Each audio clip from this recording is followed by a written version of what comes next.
Assalamualaikum warahmatullahi wabarakatuh. Selamat pagi anak-anak. Berjumpa kembali dengan Pak Angga. Bagaimana kabar kalian? Bapak doakan kalian selalu dalam keadaan sehat ya. Nah anak-anak, kali ini kita akan masuk ke tema keempat, yaitu sehat itu penting. Subtema yang baru, subtema kedua, pembelajaran 1 dan 2. Muatan yang akan kita pelajari pada hari ini yaitu muatan IPA tentang gangguan organ peredaran darah, muatan bahasa Indonesia tentang perbedaan pantun dan syair, dan muatan SPDB tentang properti tari. Mari kita simak pembelajaran pada hari ini. Nah, anak-anak, di situ terlihat ada gambar Siti ya.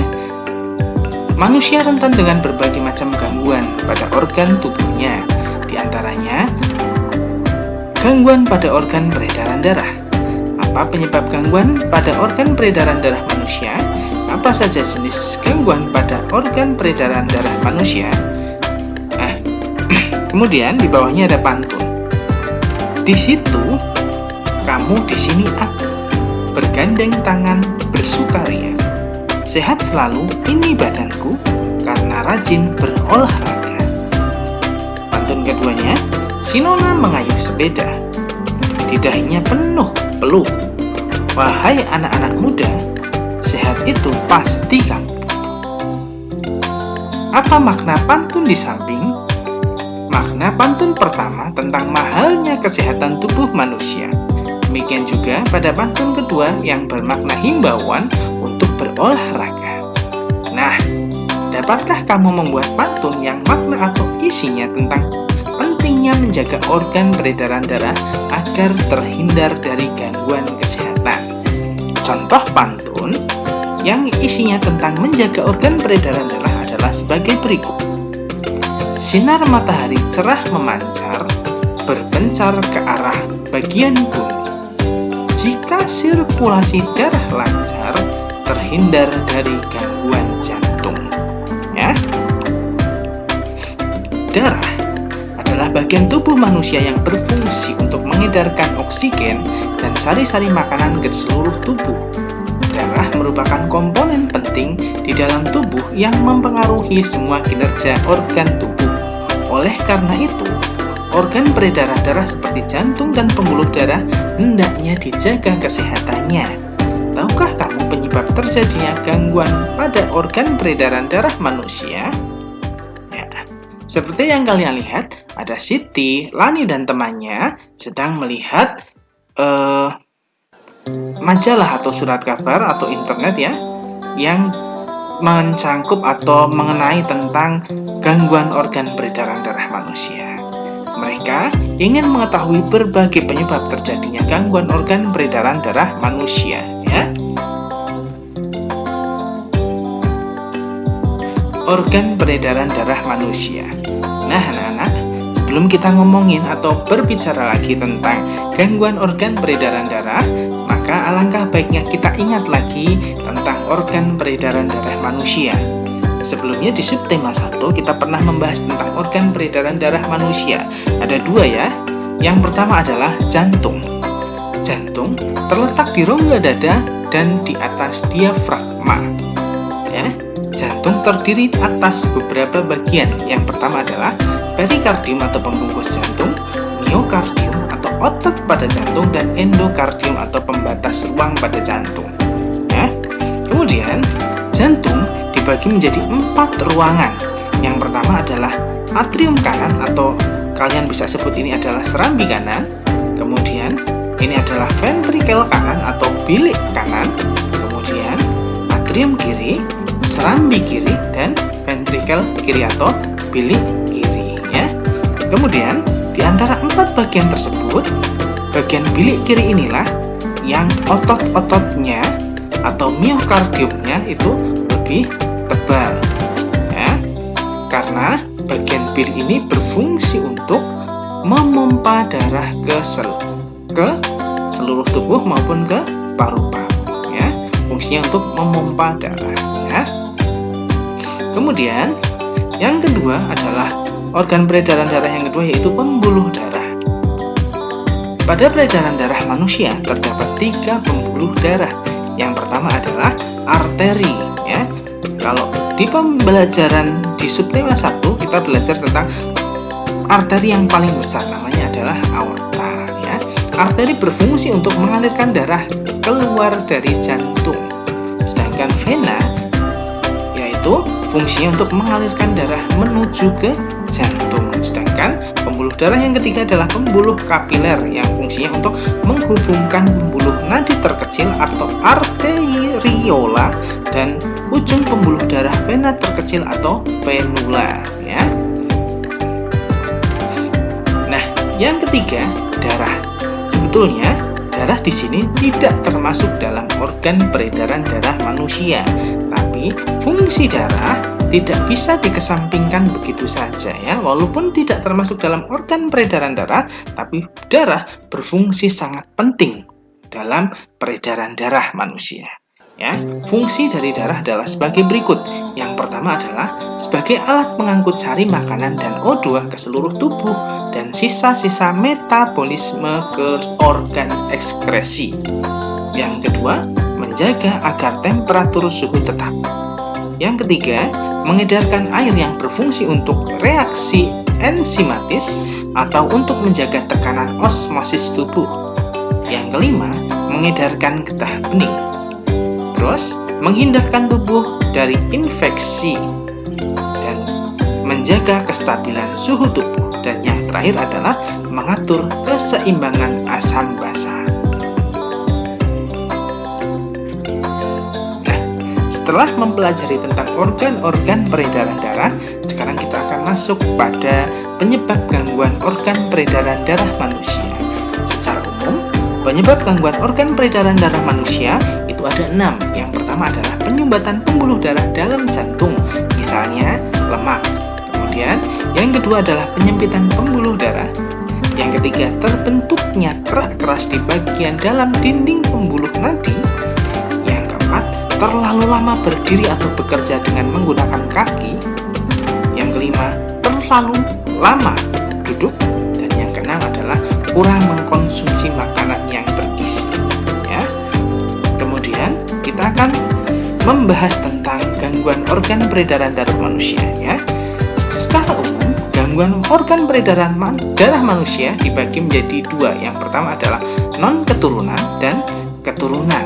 Ya. Gangguan darah non-keturunan dapat disebabkan oleh pola hidup dan makanan yang tidak sehat. Contoh-contoh gangguan peredaran darah non-keturunan yaitu anemia. Ya.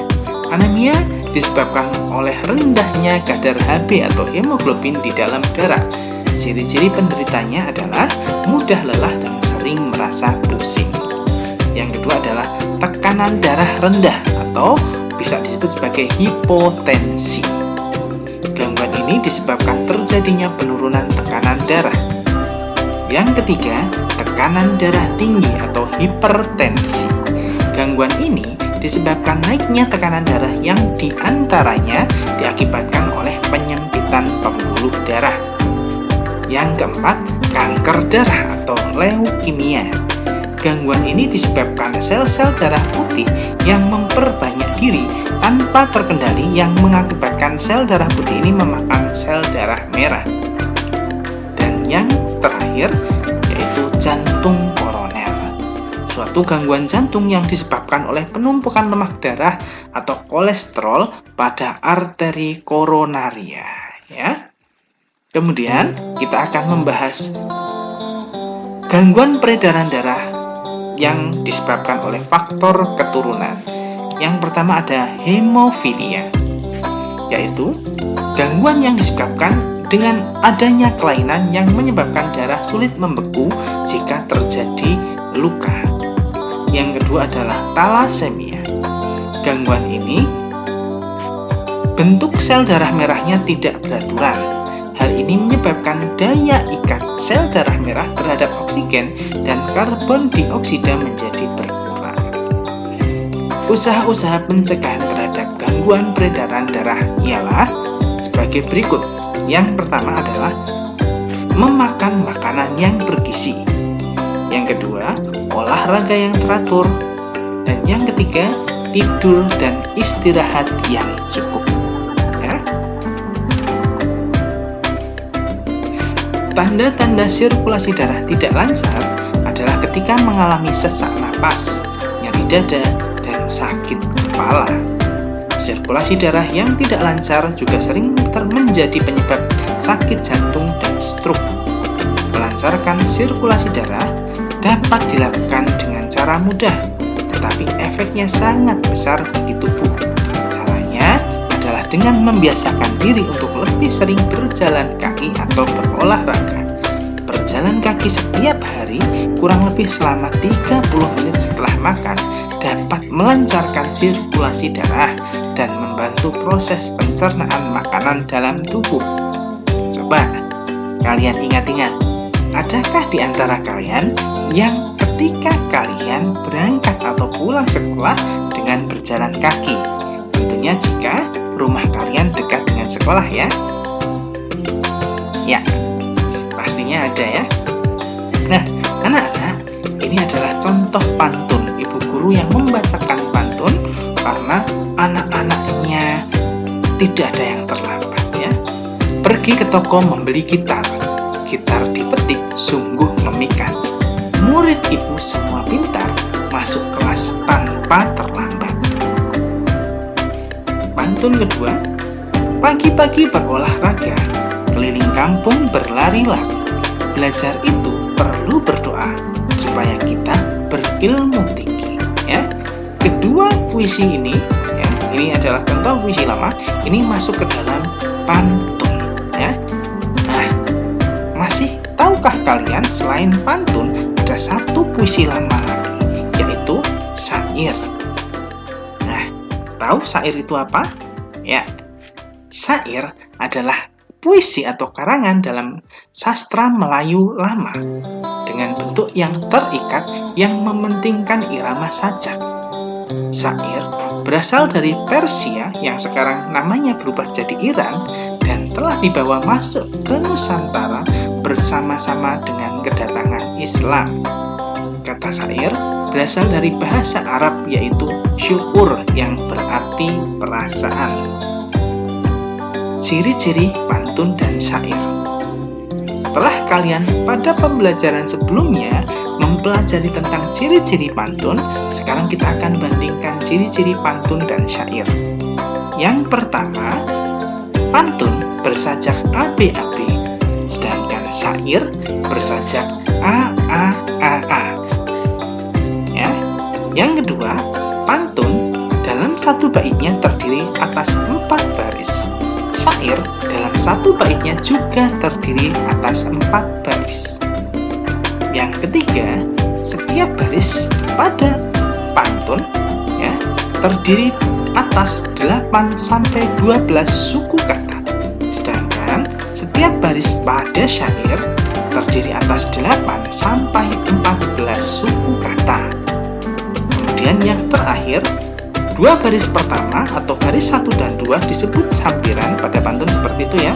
Dan baris 3 dan 4 disebut sebagai isi pantun. Sedangkan pada syair, semua barisnya merupakan isi. Ya. Nah, ini adalah tugas pertama kalian. Carilah persamaan dan perbedaan antara pantun dan syair berdasarkan ciri-cirinya. Tadi sudah Pangga sebutkan ada 4 ciri-ciri pantun dan 4 ciri-ciri syair. Silahkan kalian analisis, cari persamaannya dan cari perbedaannya ya. Kemudian kita masuk ke muatan SPDP. Di SPDP kita akan belajar tentang properti tari. Properti tari adalah bagian atau perlengkapan tari yang dipergunakan untuk meningkatkan estetika atau keindahan sebuah tarian untuk memperdalam makna yang terkandung dalam sebuah tarian. Nah, ini kita langsung masuk, tugaskan saja di tugas kedua ya. Kalian lihat di situ ada 3 gambar tarian. Yang pertama, tentu kalian familiar, ini adalah tari yang berasal dari daerah Bali. Kemudian ini adalah tari yang berasal dari daerah Kalimantan, dan ini adalah tari yang berasal dari daerah Jawa Tengah atau DIY ya. Nah, langsung saja silahkan kalian amati tarian-tarian tersebut kemudian kalian tuliskan properti tarinya. Misalkan tari pertama, Pak Angga contohkan di situ ada hiasan kepala sama kipas, ya, dituliskan. Yang pertama adalah hiasan kepala, yang kedua kipas. Tari kedua silahkan dituliskan propertinya apa. Tari ketiga juga dituliskan propertinya apa, ya. Kemudian setelah kalian mengerjakan tugas kedua, ini adalah tugas ketiga kalian, ya. Ada 4 soal di situ. Soalnya sangat mudah. Yang pertama adalah sebutkan organ peredaran darah manusia, ya. Kemudian yang kedua ada sebutkan 3 fungsi darah pada peredaran darah manusia. Yang ketiga, sebutkan 3 contoh gangguan peredaran darah manusia yang non keturunan disertai dengan penyebabnya. Dan yang keempat adalah sebutkan 3 usaha dalam mencegah gangguan peredaran darah. Oke, jangan lupa ketiga tugasnya dikerjakan di buku tulis. Kemudian kalian bisa tambahkan materi-materi dalam pembelajaran kali ini yang kalian anggap penting. Jangan lupa kirimkan tugasnya kepada bapak atau ibu guru kalian. Selamat belajar, selamat mengerjakan tugas. Pak Angga akhiri. Wassalamualaikum warahmatullahi wabarakatuh. Sampai jumpa anak-anak.